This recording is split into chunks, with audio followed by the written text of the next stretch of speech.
দেশজুড়ে টানা বৃষ্টি আর উজান থেকে নেমে আসা ঢলে ফুলে ফেঁপে উঠেছে নদ নদী।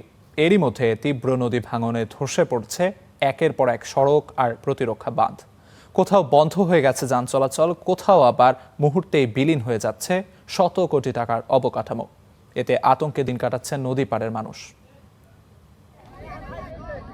চোখের পলকে যমুনার গর্ভে তলিয়ে গেছে নদী রক্ষা বাঁধ।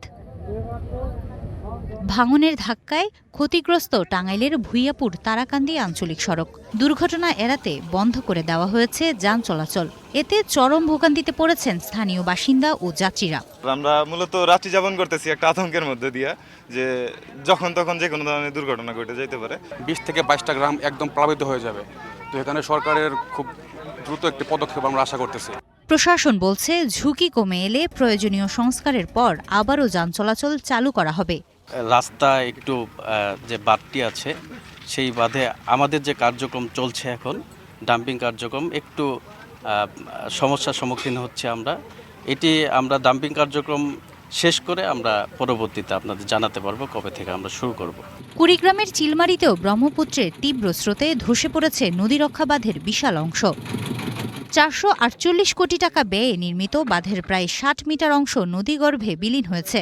মাত্র 15 দিনের ব্যবধানে একই স্থানে দ্বিতীয়বারের মতো ধসে আতঙ্কে নদী পাড়ের মানুষ।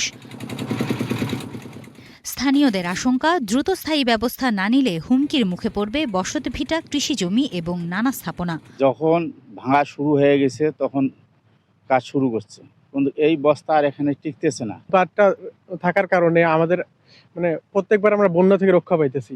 যদি বাঁধটা না থাকে তাহলে দেখা যাবে যে আপনার চিলমারি, উলিপুর এই দুইটার থানার যে সংযোগ যোগাযোগের ব্যবস্থা এটা পুরোপুরি ধসে যাবে। যেভাবে ভাঙবে নিচ্ছে তাতে তো আমার সয় সম্পত্তি শেষ হয়ে যাবে। পানি উন্নয়ন বোর্ড জানিয়েছে ক্ষতিগ্রস্ত অংশ রক্ষায় জরুরি ভিত্তিতে কাজ শুরু হয়েছে। ওখানে আমরা 12,000 বিভাগের অলরেডি অনুমোদন নিয়ে কাজ শুরু করে দিছি।